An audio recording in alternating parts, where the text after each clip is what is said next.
Good evening, everyone, and welcome to our latest episode of New York Shakespeare Live. We are joining you live here on Instagram Live on the New York Shakespeare channel. We thank you for joining us. For those who are new to the world of New York Shakespeare Live on Instagram, what New York Shakespeare is all about, we try to bring you as much as we can as what's happening in the world of Shakespeare in New York, whether that is stage performances, whether that is film screenings, book releases, or whatever the case might be. As long as it's in New York and it pertains to Shakespeare, we try to cover it and bring it to you across our social media channels. We're right here on Instagram. We are on Facebook with our Facebook page and our Facebook group. We are on Twitter. We are on YouTube, on LinkedIn, on WordPress, and pretty much anywhere else where there is social media, there is New York Shakespeare. And across each of those channels, we try to bring you a slightly different take on what is happening in the world of Shakespeare in New York. Every day we try to bring you some new things, some new exciting production. Right now in New York, there's a lot of excitement happening. There's a lot of theater companies, a lot of different film releases that are coming out. Perhaps the most high profile of all of these perhaps is coming up tomorrow night. Tonight is Monday night, March 28th. Tomorrow night, Tuesday the 29th, happening on Broadway, is the opening of Macbeth on Broadway with Daniel Craig and Ruth Negga as Macbeth and Lady Macbeth. So everyone is super excited. Oh, we have many of our friends in the audience. Hello, Jonah from the To Be film, and let's see, first time joining us, Antimatter. Well, I'm happy to have all of you joining us here tonight, whether you're watching us live tonight or whether you're watching this on the replay. The entirety of tonight's broadcast will be saved onto the Instagram feed. If you look at the bottom of the Instagram area where you have the description and our profile information, right beneath that you have three different icons. The central icon, that's the play icon, that is where this video will be saved. All of our past Instagram live videos, as well as dozens and dozens of our past panel discussions and different kind of programs, classes, Zoom readings, all kind of different things are all saved right here on Instagram. As I mentioned before, they're also on Facebook, on YouTube, and anywhere else where you have social media. There is New York Shakespeare, and we try to bring you, again, as much as we can as what's happening in New York. We have a big, fantastic show for you here tonight. We've got four wonderful guests. First, we have Melinda Hall of Shakespeare's Birthday Sonnet Slam and of the Deep Dive classes. After that, we have Devon Glover, the Sonnet Man, who is bringing sonnets and iambic pentameter to schools all around the city and beyond. We have Martin Bodek of the Shakespeare Haggadah, Haggadah with a Shakespeare theme, right in time for Passover, coming up next month. And we have, last but not least, we have Emily Jackoway of the group NoSweatShakespeare. And they're a UK-based group, but Emily is based here in New York. And she runs their social media, and we'll be talking to all of these wonderful guests throughout the course of the next hour or so. In addition to that, we have the return of our new and popular segment called I'll Show You Mine If You Show Me Yours. And we'll see what that's all about. Before we get any further, I want to discuss a hot topic of what is going on in the world of the media right now. Everyone is talking about last night's Oscars. We all know that Denzel Washington and the film version of Macbeth, the Broadway version is opening tomorrow night, but the film version of Macbeth came out late last year, early this year, and was one of the nominees for Best Picture as well as for Best Actor for Denzel Washington. Unfortunately, it did not win, but there was a lot of excitement, or a lot of controversy, shall we say, at the Oscars with the big incident with Will Smith slapping Chris Rock. And, the internet is all abuzz with all that's happening there. And and again, this is another reason to go check out the New York Shakespeare Facebook feed in our Facebook group. That's facebook.com/groups/NY Shakespeare. You can check out what we put out as an homage or as a connection to what happened with Will Smith slapping the holy hell out of Chris Rock and then winning for King Richard, for Best Actor for King Richard. I'll connect that to King Richard III, This is a great film version, by the way. If you go to our Facebook group, you can check out our friend Dan Kostelek from Shakespeare Approves. He slapped the holy hell out of the Richard franchise, shall we say, the Richard plays. He jammed them all together, and he mashed them up with the Too Fast, Too Furious franchise in a very humorous and comedic half-hour riff. It's very fun and light and silly, and the perfect kind of antidote to the silliness and the craziness that's going on with what happened at the Oscars, and the heaviness of everything that's going on around the world. It's a very fun, quick little thing. I urge you to check it out. That's Shakespeare Approves, and Shakespeare Approves. Our friend Dan, who is Shakespeare on Shakespeare Approves, also does a weekly sonnet session where he shows you how he writes and how to approach writing sonnets. And that's going to be one of our big themes tonight, is we're going to speak about Shakespeare's sonnets. Two of our guests, our first two guests of the evening, have their main focus being Shakespeare's sonnets. We'll invite our first guest of the evening. That is Melinda Hall of Shakespeare's Birthday Sonnet Slam. Let me put up her image for her event. This is Melinda Hall. She is also of Willful Pictures and of the Deep Dive Shakespeare classes. Let me throw up the image of the Deep Dive class that she does. This is the Deep Dive sessions. She last year she was one of our award nominees, both for the Sonnet Slam and for her classes that she was offering at the time with Akko Docs. Now she is offering these independently, the Deep Dive sessions. Melinda Hall, always great text analysis, always great insights into Shakespeare's text.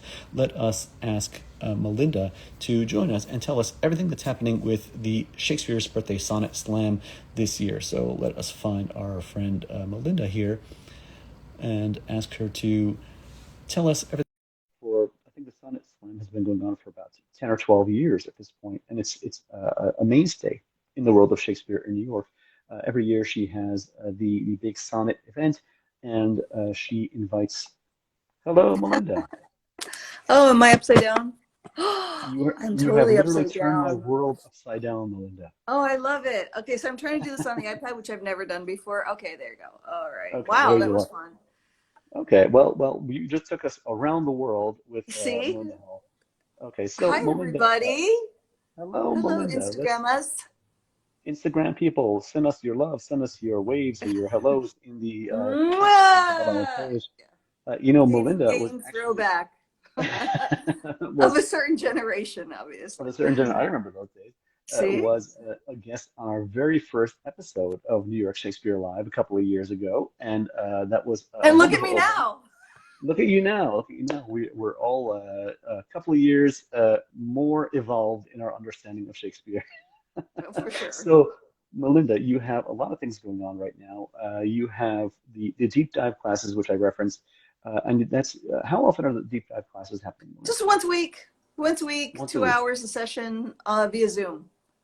Okay, so that's and I think right now, was it the Winter's Tale that you're doing? Yes, we're on Okay. Act 4, I think. Yeah, Act 4. So we'll be wrapping that up probably within 2 classes. So we really take our time. It's not performance based, it's really comprehension, etymology, and early modern framing, like completely trying to understand the early modern framing that typically gets left out actually of productions that are directed by contemporary directors who never care about early modern framing. And I care So about early modern framing. why don't you tell us what that is for those who might not know? What is early modern framing? Well, basically, like, for example, in The Winter's Tale, what's really important is that it is really connected to morality plays. It's trying to teach a lesson. And it almost has a personification of jealousy coming into the character. And those morality plays were very accepted and part of a way of religious tutoring and community festivals and all sorts of things. Like, so a lot of people say, like, they don't understand why Leontes has that little switch, all of a sudden. But if you look at his character as an allegory for jealousy, it's very, very easy to understand that it's teaching people, the hope would be that people do not behave jealously. Anyway, so those were a very popular form of theater and traveling theater too.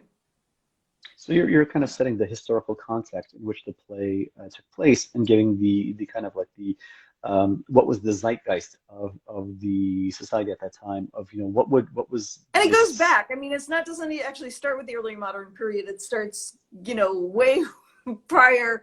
You know, you could trace those things back to the Greeks and, you know, in Sure. other parts of the world, those kind of plays. And you know, they're popular and people loved to go see them and, you know, participate in them. Some of them were pageantry related. And anyway, Hmm. so yes, Yeah.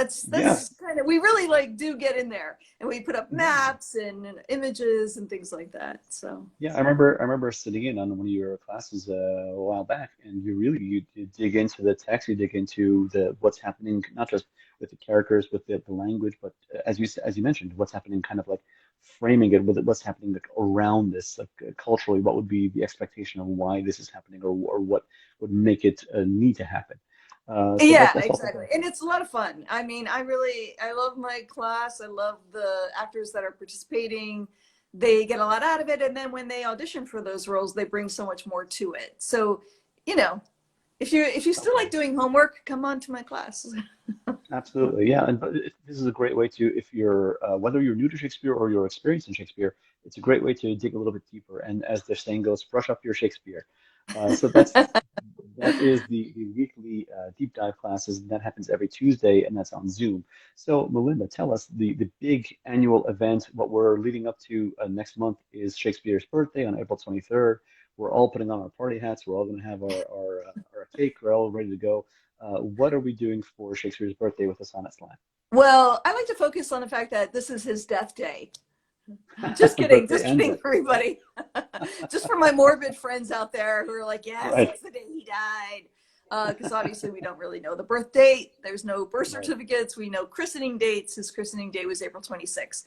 So a lot of people love the symmetry of putting his birthday and his death date together. Hmm.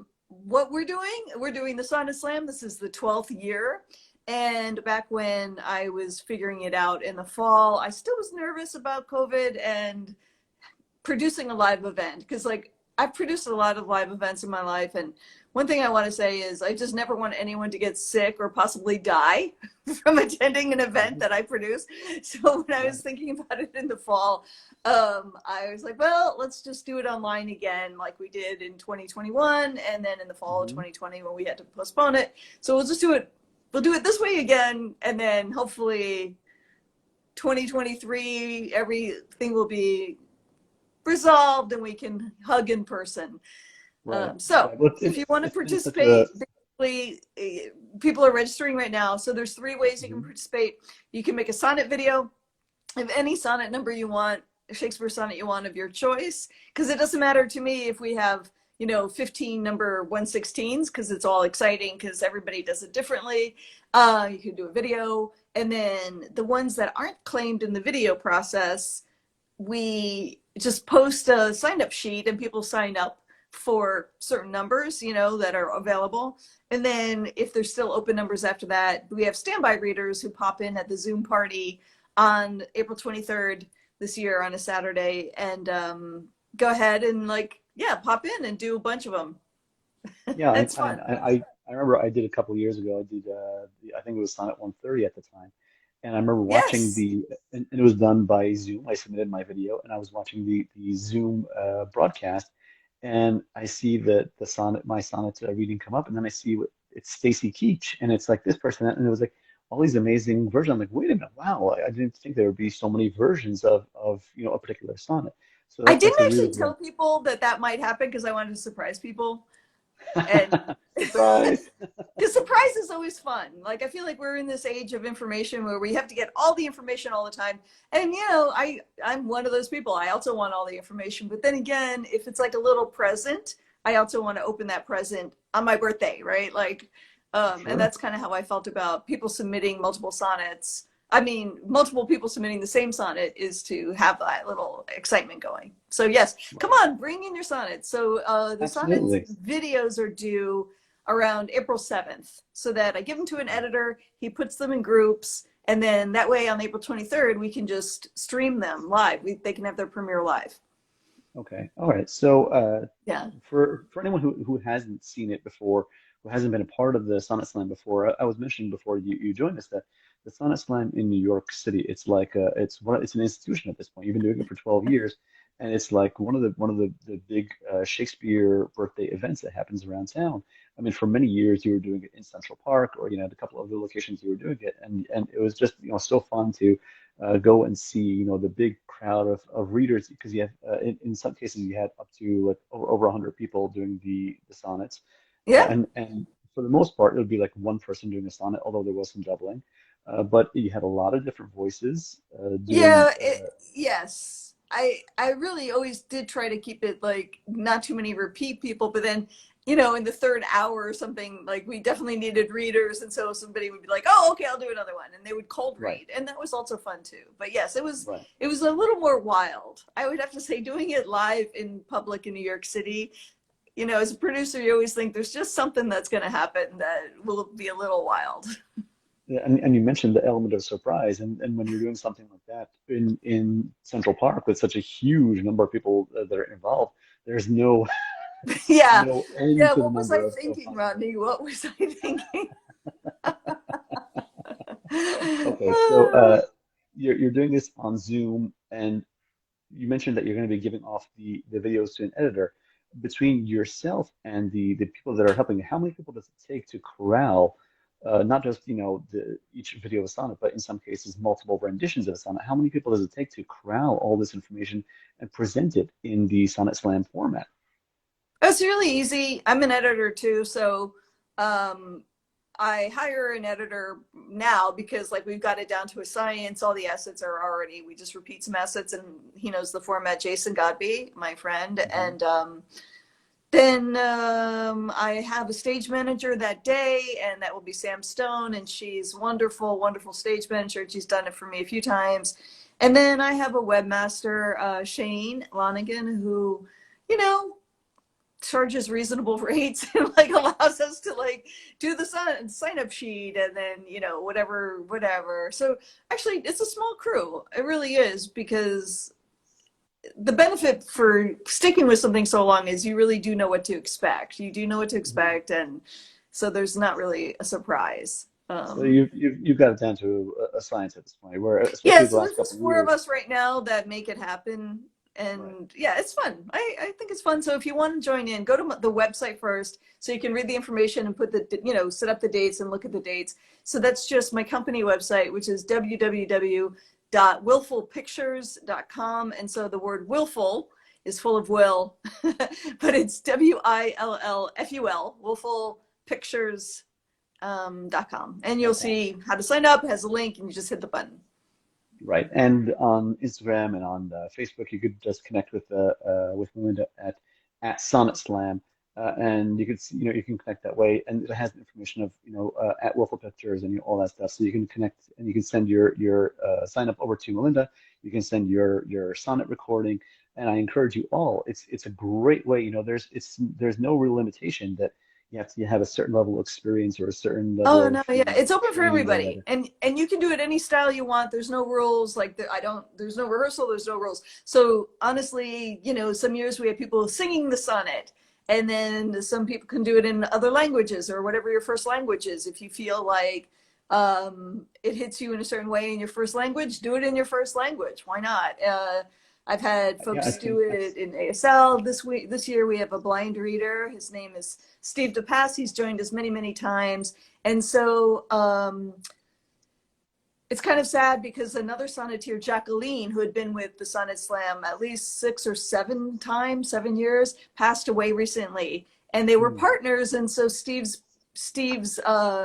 doing a tribute for Jacqueline. And what I'm going to do yeah. is take an audio of Steve doing a sonnet, and then make a montage of pictures of him and Jacqueline from the Sonnet Slam for the last so many years. Like, so that's my editing process for that particular one, because he really wants to do something in her memory, and we're gonna miss her. We just miss her terribly already. It's um That's good.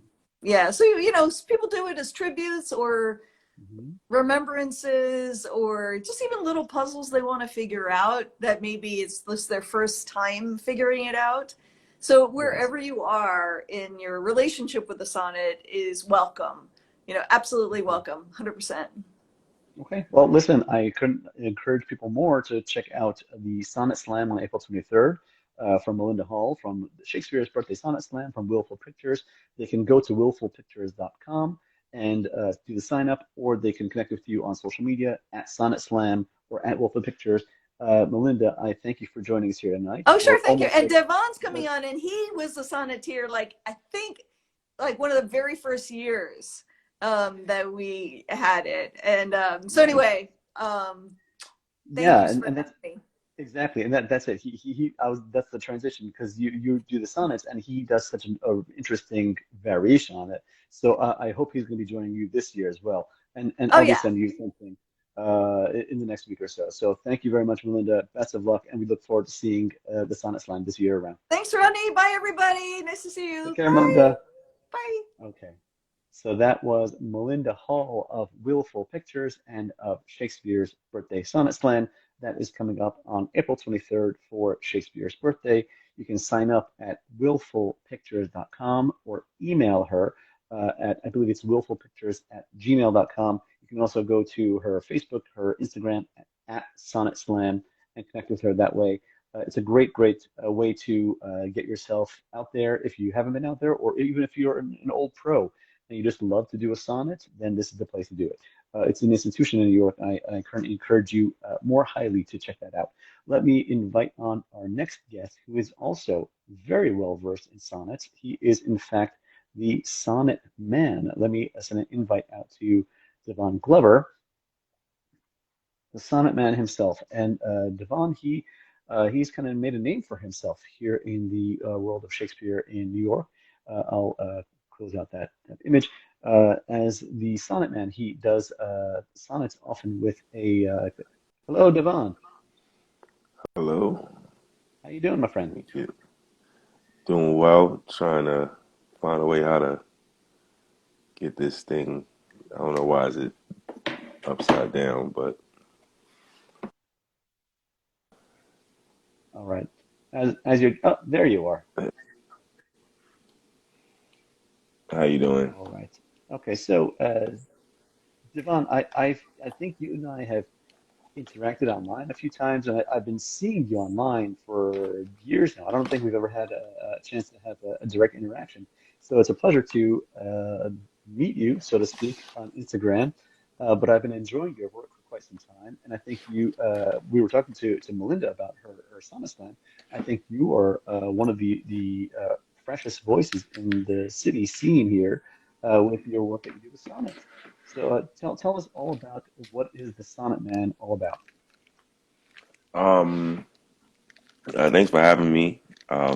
First off, the Sonnet Man is just I like to introduce students to Shakespeare through sonnets, and I teach and perform Shakespeare sonnets through hip hop. Um, when I perform him or present him, I put a hip hop beat to it.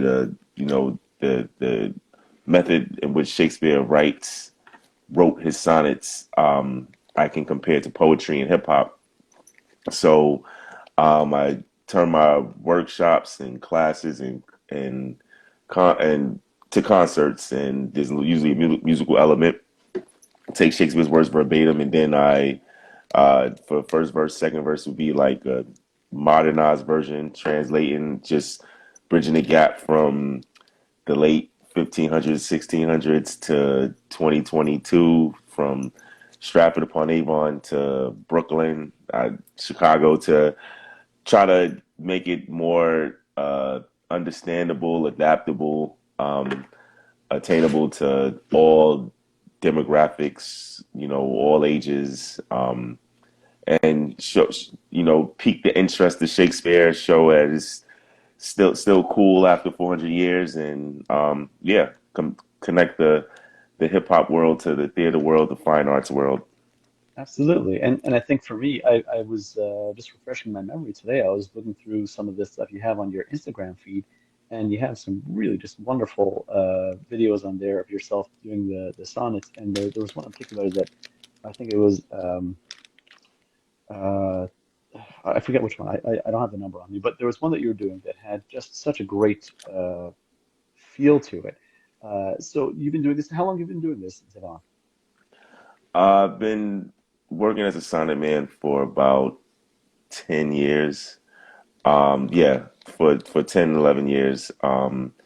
It has moved from just writing sonnets to working with different scenes and acts from his plays and getting more involved into the canon of Shakespeare. But priority will always come for the sonnets.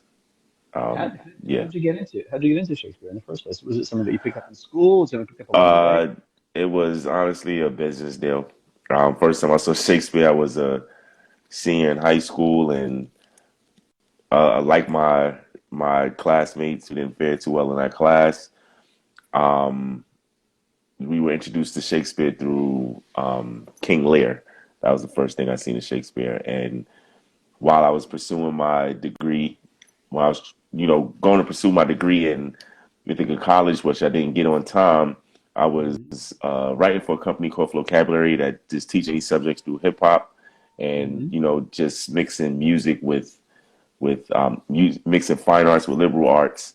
And I was asked, a teacher asked me about helping out her English class who was teaching Othello. And that was the first time that I began working with Shakespeare's work. Noticed there's a lot of rhythm and meter and pattern to his work and cadence. So when I presented it with a friend, the students who, even though they didn't understand it 100%, saw some still got excited, just felt connected to it just by the wordplay, by once they began understanding the story, how it connected to them.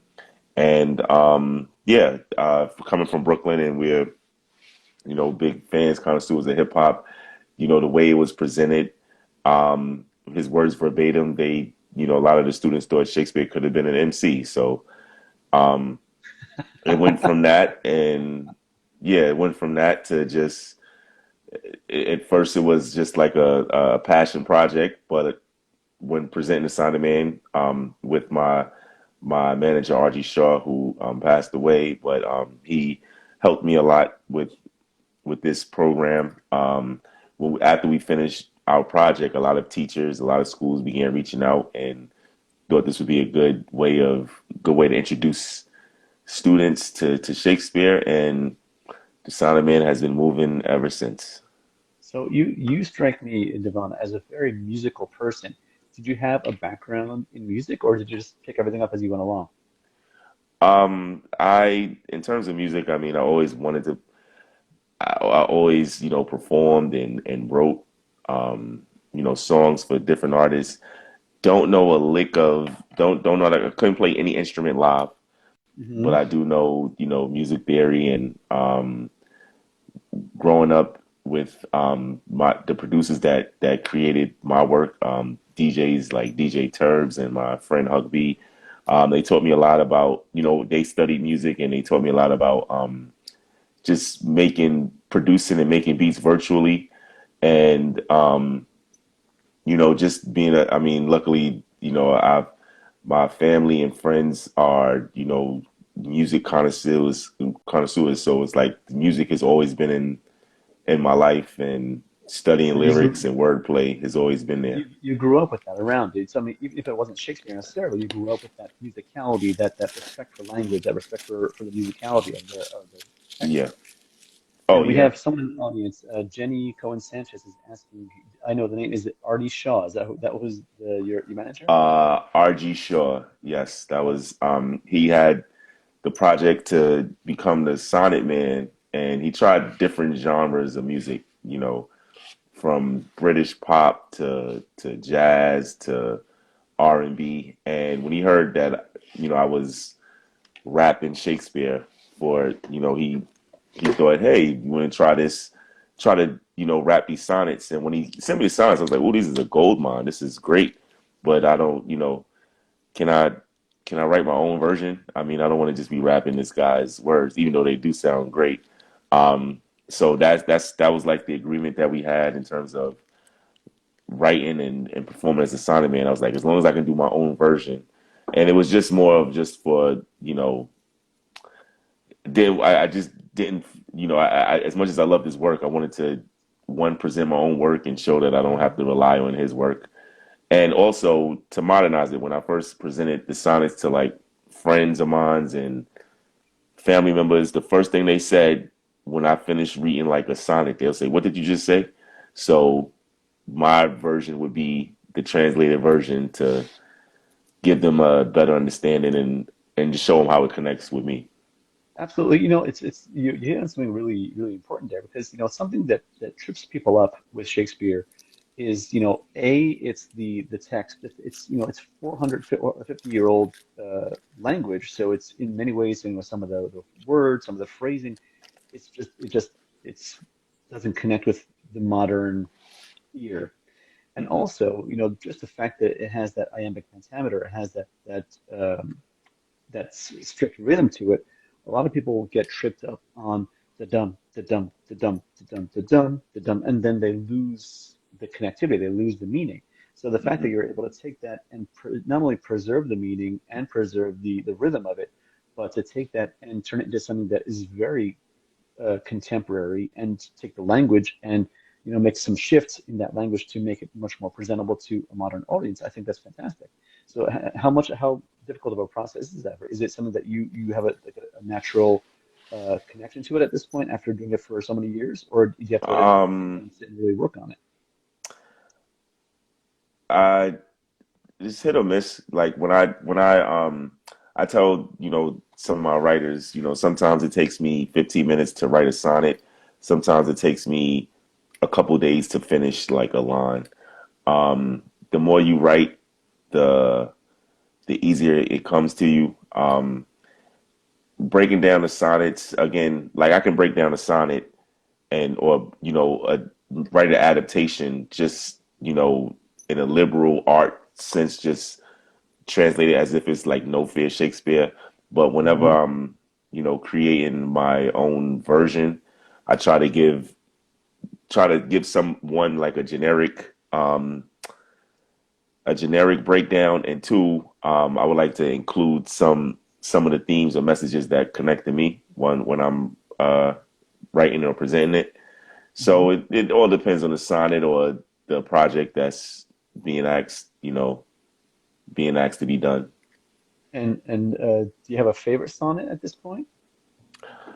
Uh, I don't know. I look at these sonnets all the time. It like rotates. It changes like every week. But still a fan of I don't know, just sonnet. Well, Sonnet 130. Though if I had to choose one, that's my all-time favorite sonnet. But now that I pick up these sonnets and read them and reread them, I feel like Sonnet 66 could have been written yesterday. It could have been written definitely in 2020.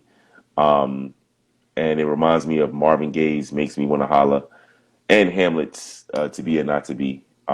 He's talking about different the social injustices that was happening during this time.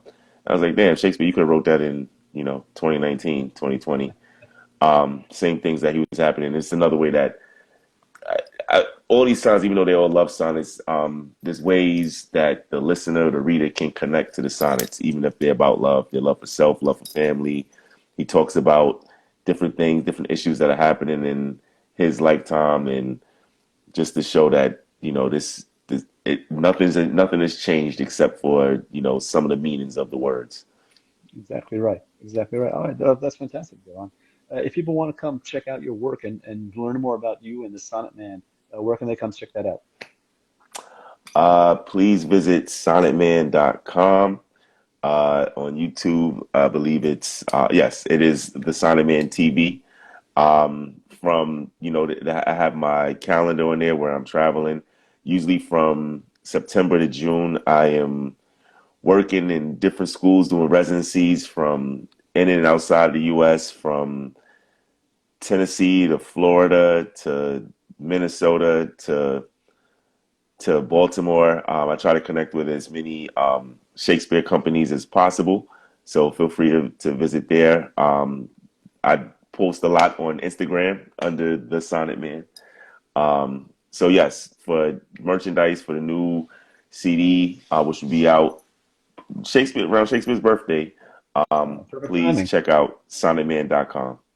All right, fantastic. Well, Devon, I love your work. Keep it going. Keep up all the wonderful things you're doing. And I urge you all to check it out, the Sonnet Man on Instagram, and check him out all over the place on social media on his website. Devon, thank you very much for spending time with us tonight, and best of luck. We'll talk to you soon. Thank you, and shout out to New York, Brooklyn, Tallahassee, Shakespeare's hip hop. Peace and love. All right, thank you very much. All right, so that was Devon Glover of the Sonnet Man. And he's bringing hip hop to sonnets.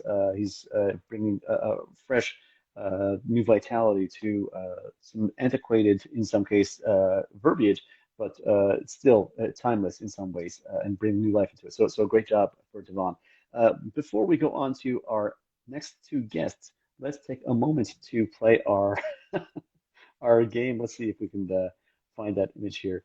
I don't know if I still have that one. It is, oh goodness, let's see if I still have that one. Okay, if I can't find it, I'll just do it this way. We're going to play our I'll show you mine if you show me yours. It's our new segment. It's a silly title, but basically it's a chance for me to nerd out and show you all the things that I'm checking out with Shakespeare these days. And you can show me some of the stuff that's happening for you. So I'll show you some. I mentioned up top at the beginning of the program, this Richard II with Ian McKellen, one of my favorite versions of Richard III. Pardon me, Richard III. Great version. There are other great versions, but I love this version. This is great. Something else that I've been reading lately, it's not Shakespeare, but it's a Shakespeare adjacent. It's The 12 Caesars by Mary Beard. She is one of the most famous historians in the world, and especially as it pertains to ancient Rome and Julius Caesar. She is perhaps the most authoritative voice in the world, and we were happy to be able to contribute in some small way to this book. We have a little bit of stuff in there. So check this out, Mary Beard, 12 Caesars. Excellent compendium, basically detailing all the history of the 12 Caesars in ancient Rome. Something else that I just picked up, and I couldn't be more excited about, and we'll be talking to this about this to our next guest, and that is the Shakespeare Haggadah. For any of you who will be celebrating Passover in a couple of weeks, this is the Haggadah done in Shakespearean with a Shakespearean theme. So before I invite the author of this book, Martin Bodek, to join us, is there anyone in the audience who wants to show us theirs now that I've shown you mine? Don't be shy. Don't be shy. So that was that's just what's on my mind with Shakespeare right now, or what's I'm reading. Anyone else? Anyone want to show us theirs before we move on to Martin Bodek? Not all at once, please. Not all at once. Okay, I'll give you guys a moment. If anyone wants to join us, please. It's open. You're welcome to show us yours. Okay. All right. If no one's going to be brave and show us theirs, then we'll invite our next guest, and that is the author of the Shakespeare Haggadah, and that is Martin Bodek. Let's invite him on. Martin, this is our friend Martin over here. Let us ask him to join us. Ah, wait a minute. Shakespeare Sonnets. Oh, Martin, hang on a second. Hang on. Okay, you can, Martin, you can join me, but if I'll ask you to bear with me for a second. Okay, wait a second. Let me ask Melinda to come back on. Also, Melinda, she wants to show us hers. She wants to show us Ophelia by Lisa Klein. Ta-da! Okay. So Love you know what? this book. Wait, now I can't make her go right it up. Ophelia by Lisa Klein. This has been a big deal lately, right? This is like a new release, right? No, it came out years ago, and they actually made a film with it with Clive Owen and Naomi Watts. But basically, it's the story of Hamlet by Ophelia's point of view. Oh, the film came out like a year and a half or 2 years ago, right? I think it was longer than that, but whatever. Check it out. The film was great, but Okay. the book is really, really great. It's lovely. Okay. So that's Ophelia by Lisa Klein. Yes, Okay. yes. Fantastic. Okay. So I'm going to invite, thank you, Melinda. Thank you for showing us yours. Okay, that was Melinda Hall again from Shakespeare Sonnet Slam. Okay, 2019, No Sweat Shakespeare. Thank you for the tip on that. That's Ophelia by Lisa Klein. So Martin Bodek, the author of the Shakespeare Haggadah, asked you to join me if for some reason I think you might be having trouble joining us. It might be if you are on a laptop or a desktop, you can't join. You have to be on a smartphone or a tablet. What I'm going to do is I'm going to go to our other guest, and that's No Sweat Shakespeare. I'll ask them to join us, and then we'll come back to Martin. So let me invite our friends at, oh, where did that one go? No Sweat Shakespeare, and this is going to be Emily Jackaway. Okay, No Sweat Shakespeare. Let's ask you to join us. And No Sweat Shakespeare. Hello, Emily. Hello, hello, hello. Hi, how are you tonight? I'm doing well. How are you guys doing? It's great to hear from everybody so far. This is so great. Thank you for having me. Oh, wonderful. Happy to have you join us. So, Emily, you are the U.S. representative of No Sweat Shakespeare. And Yes. they're a UK-based group, and they're all about Shakespeare education. They're about making Shakespeare fun and accessible, and giving people, different tools and games and different kind of activities to kind of get their feet wet and get them into learning about Shakespeare. So that's my quick like one sentence summary. Why don't you tell us more about what No Sweat Shakespeare is all about? Yeah, exactly. So the way that I kind of think about it is No Sweat Shakespeare is like the one-stop shop for accessible Shakespeare education, whether you're a student or you're an adult who just wants to know more about Shakespeare. So our founder, who's his name is Ralph Goldswain, he was a Shakespeare educator in Britain for 40 years. He worked at the London Education Authority, where he worked on making lively Shakespeare education in schools. And basically, just the whole point is to make it more fun and accessible. And he wrote a series of not exactly translations of the plays, but adaptations, summaries, stories, so that it's not translated line by line like No Fear Shakespeare is, but Mhm. in kind of a prose style, so that students can get an idea of the text and then go back and read the actual plays. So yeah, so we've got information on there about Shakespeare's biography, British history, the sonnets, the plays, analyses of the characters, summaries, and then just fun stuff like our blog posts. I think my first blog post that I put on there was it was at the start of the pandemic, and it was which quarantine breads would different Shakespeare characters bake. So just things like that, and yeah, the whole aim exactly is to make Shakespeare fun and accessible for everybody, and create a kind of community around it. Okay, so how many years ago did you say that this all started? About 5, 10 So, years ago? yeah, so they've been doing the site for about 15 years. I've only been there for 2. Okay. But yeah, basically I got involved because at the start of the pandemic, I was like, man, nothing's really going on right now. I want to write. I want to get involved with Shakespeare in some way, and I was really drawn to how No Sweat makes Shakespeare accessible, because that's what I want to do in my theater work, which is another thing I do. And I was like, hey, can I get involved in some way? Can I write? Can I do social media? And they were like, yeah, sure, send us your stuff and then we'll see. And it just went from there. And Ralph and Ed, who work on the site, are just absolutely lovely people, and really, really passionate. It was basically a passion project for them, and it's expanded into this. So Okay. All right. So we're going to come back. We're going to put a pin in your own work. We're going to come back to that in a couple of minutes.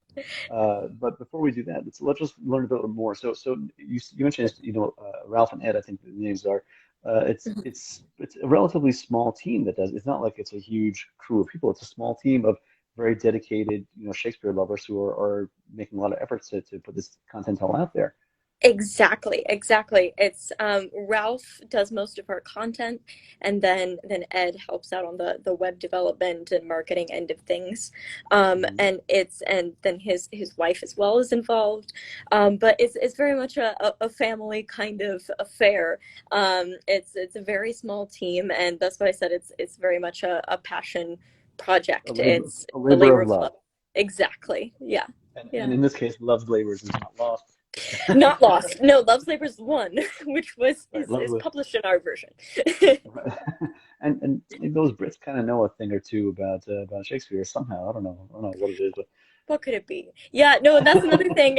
That's another thing that Ralph does is he goes out in the community and he reviews performances in Britain, so primarily around London. Mhm. So yeah, kind of getting that performance angle on it as well as the educational scholarly angle.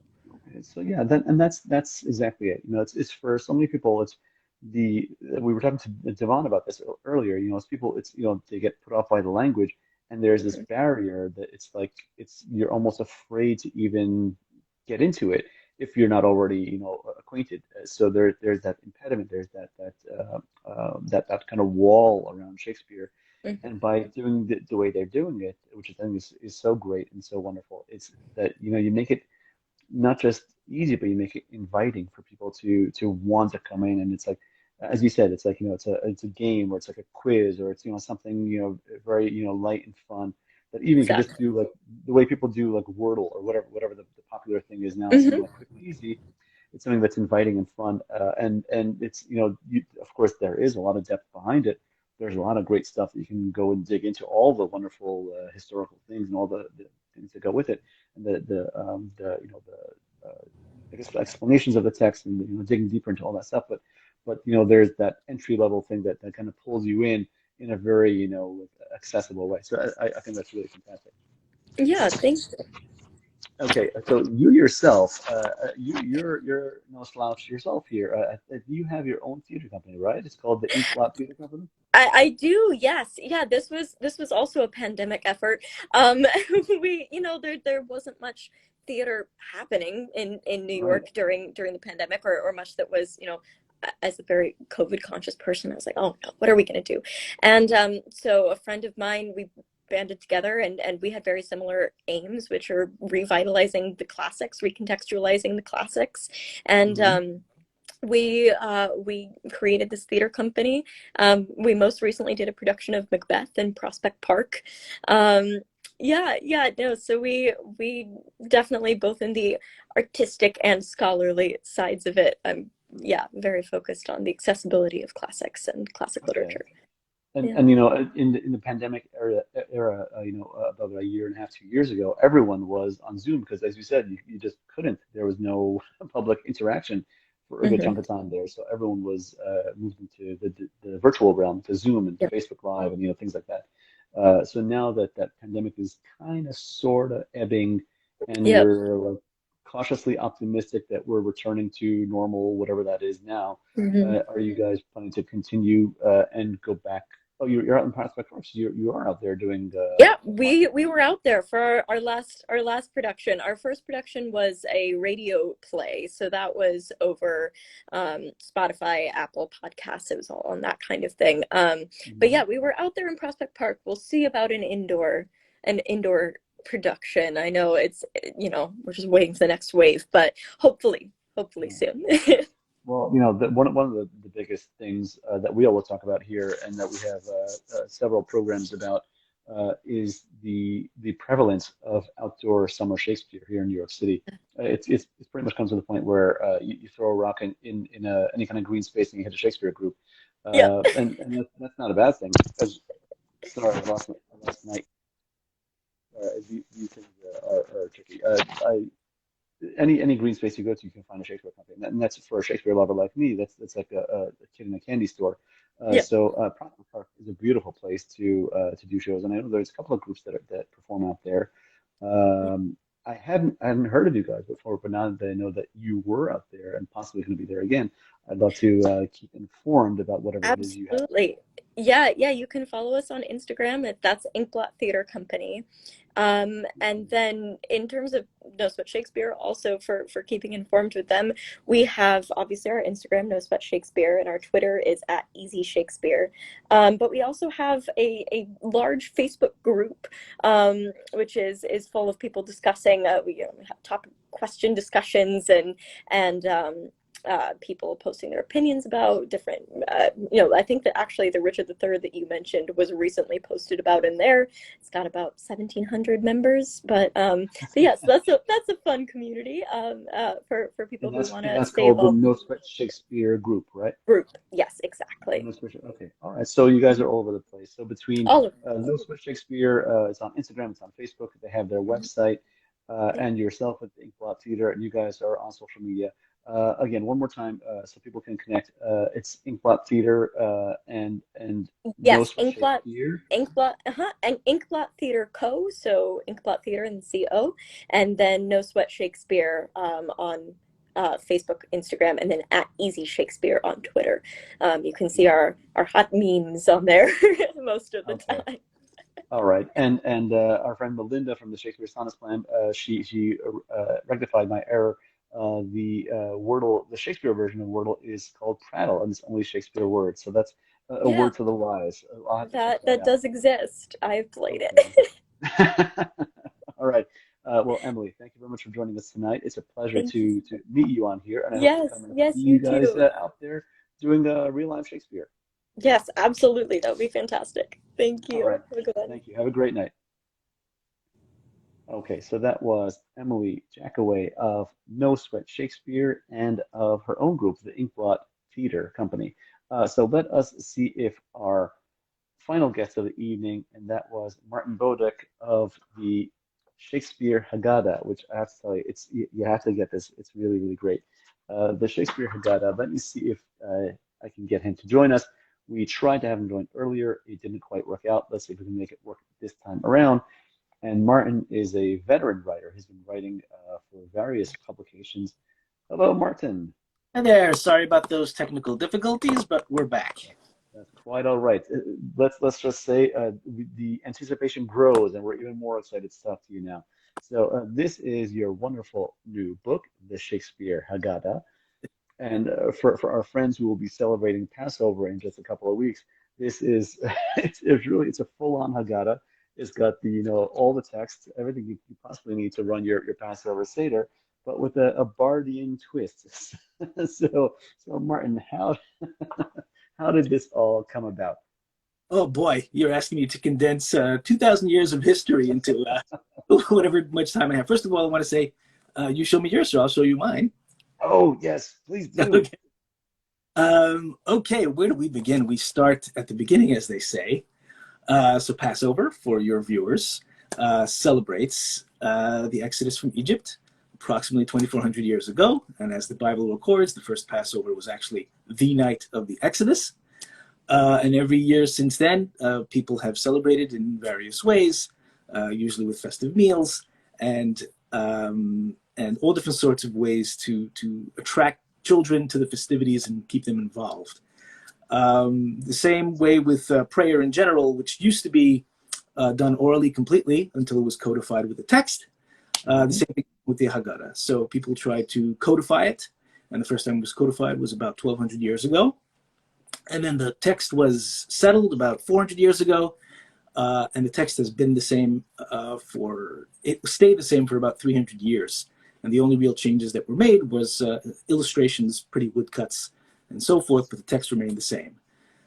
Some sort of shift happened in the universe about 10, 15 years ago, where people started getting creative with the text, started throwing in their own ideas, so targeting it for children, targeting it for creative types with all different sorts of interesting different versions. And I jumped right into it. Before even the Shakespeare Haggadah was created, I turned the entire Haggadah into emojis.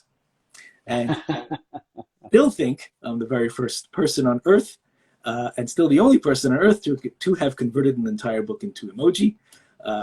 There's an emoji dick that exists. That was sourced, so I still claim the record. A year after that, yes. Wait, so before the Shakespeare Haggadah, there was the emoji Haggadah. Okay, what came after that? So after that, I have it within reach here. If you give me a second, pardon my torso and my chin. Here it is. So that's the emoji Haggadah. Emoji Haggadah, okay. So that's my name, Martin E. Bodek. and this is basically the entire inside. Right. Okay. We haven't even Shakespeare Haggadah yet. Thank you for patronizing me. 2 years after that, which was a year ago, I came out with the Festivus Haggadah. I'm sure that you have no shortage of Festivus for the rest of us. Exactly, and that was this one.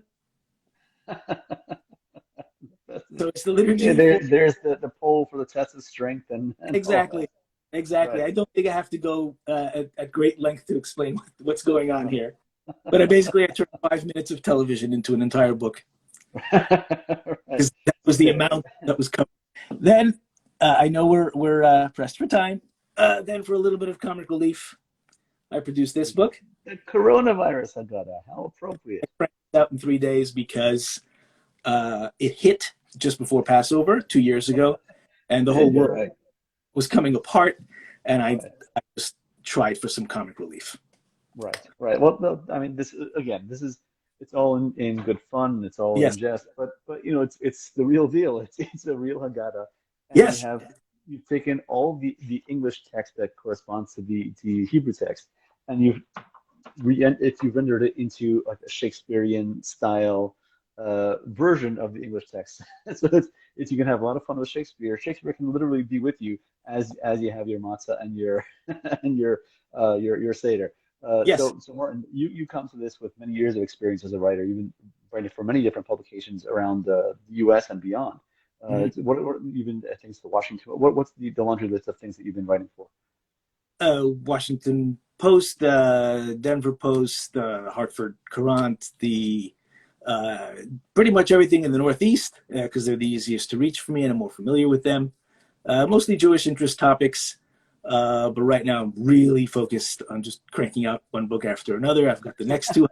I am going for the record. There's a comedic writer named Dave Cohen who written the Trump Haggadah, the Biden-Harris Haggadah, and this year, the Curb Your Haggadah. Okay. So I'm tied with him so far as I know as most Haggadahs ever written, but I've got a leg up because I've got the next two planned out. So in a playful way, he lets me own the record. So he's got the political bent, and you've got the comedy bent on the Haggadah variation. He writes little teleplays, as it were. I do it differently. I try to make it sort of a usable text. As a matter of fact, the Shakespeare Haggadah is the first one that has the classic Hebrew text on one side, right, and my Elizabethan conversion on the other. Right.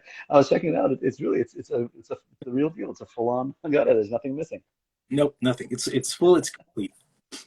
Okay, so aside from Haggadahs and the writing you do for various different Jewish publications and the Washington Post and various other mainstream websites, you are a writer by trade. Is there something else that you are putting out aside from the Haggadahs? Is there you have like a blog or a website that you regularly post on? Yes, well, I warehouse the Haggadahs for now. I used to write a satire website with a Jewish theme called The Knish. It was my The Onion. It grew a little stale, but if you go to The Knish now, I've got everything warehoused there so you could see all the books that I'm up to, and we will revive The Knish one fine day once I get a new stable of writers. Once we're out of the coronavirus and we can go back out and get a hot Knish, that's where we should go, is theknish.com. to get the dish on the Knish, right? Exactly. Okay, Martin. So this is great. Where can people? Is already out in print now? People can order this one in time for Passover. Yeah, well, it's in the rush to get it ready for Passover. We didn't have time to get it in bookstores, but you can get it right now on Amazon and Barnes and Noble. Okay. And okay. Book will be coming out later in the year. Okay, and do you have a personal website that people go to, or are we just going to Amazon looking for the Shakespeare Haggadah? Just punch my name in, Martin Bodek, into Amazon, and there I am. Okay, all right. Well, Martin, you are a mensch, and I thank you for this wonderful contribution to the world of Shakespeare. This is fantastic. I will certainly be using this year around. Yes, sir. What do we got here? What are we looking at? Just part appropriately with the final page. Okay. It's showing it backwards. Good night. Good night. Let me read from my version of it. This is not a spoiler alert. It's just the way I decided to finish the Haggadah, which will give people a flavor of what I've been doing. All right. Well, listen, I think it's been, oh, here it is.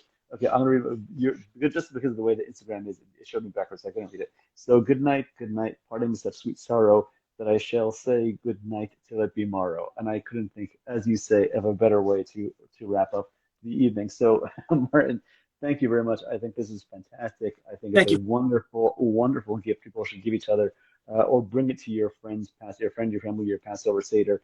The Shakespeare Haggadah, you can order it on Amazon, order it on Barnes & Noble, or you can punch in Martin Bodek in any one of those places and it'll pop up. Martin, thank you very much. Good luck with the book. And we look forward to whatever these new variations on the Haggadah theme might be for you to maintain your iron grip on the record of variations on Thank you. the Haggadah. All right. Thank you very much, Martin. Have a great night. Thank you. Okay, so that was Martin Bodek of the Shakespeare Haggadah. So again, check that out. That's just, I'm showing you mine once again. I can't stop showing you mine.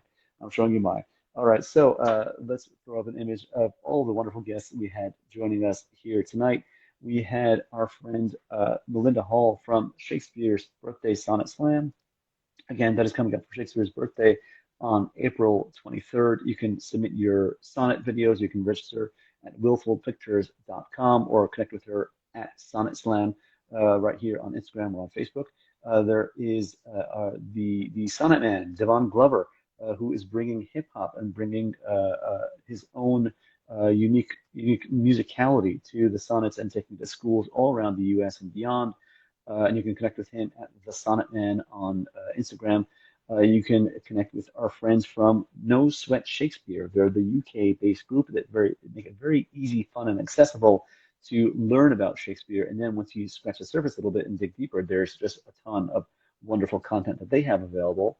And their U.S. representative right here in New York is the very talented Emily Jackoway, who has her own group, the Inkblot Theater. And they were doing Macbeth apparently in Prospect Park last year. I can't believe I missed that one, but I'll be checking them out and keep an eye on them. Definitely groups to check out. You can connect with NoSweatShakespeare here on Instagram at NoSweatShakespeare or on Twitter at Easy Shakespeare, on Facebook on their Facebook group, a very popular group. A lot of discussion happening there at the NoSweatShakespeare group, and you can connect with Emily Jackaway here on Instagram and Facebook as well. Melinda is sending the information for her website. That is www.sonnetslam.com. And that's another way to connect with Melinda, to register for the Sonnet Slam or to find out more about it or to watch, even if you don't want to get involved. But I definitely invite you to get involved. We also had our final guest of the evening, and that was Martin Bodek, live from Brooklyn, where he's from. And he has the very humorous but very faithful Shakespeare Haggadah. So I encourage you to check this out. It's fantastic. Order it on Amazon, order it on from Barnes & Noble. Take it to your friend's house for Shakespeare for your Haggadah, for your Passover Seder. It's a great way to bring the bard to Passover. Okay, so thank you up. And Martin, he's off to play Bardle or Prattle. That's the Shakespeare version of Wordle. I couldn't agree with you more, Martin. That's where I should be headed also. So from myself, Rodney Hakeem, and all of us here at New York Shakespeare, which is really no one. that's me. But from all of us collectively, the royal we perhaps at Royal Shakespeare at New York Shakespeare. Check us out all across social media. Connect with us. This program will be aired in its entirety or recorded. It's being recorded. It will be played in its entirety on Instagram right here. In the next days, coming days, we'll be transferring it also to Facebook and to YouTube, so you can catch it in a variety of places. There's no shortage of ways you'll be able to catch this program. We'll also be dividing the individual interviews and saving those on YouTube as well. Again, from Rodney Hakeem here at New York Shakespeare, support your local Shakespeare, whatever that might be, wherever you are, and keep Shakespeare alive, as our friends are all doing in their own ways, shapes, and forms. You can connect with us all across social media, NY Shakespeare or New York Shakespeare spelled out. Rodney Hakeem from New York Shakespeare, have a great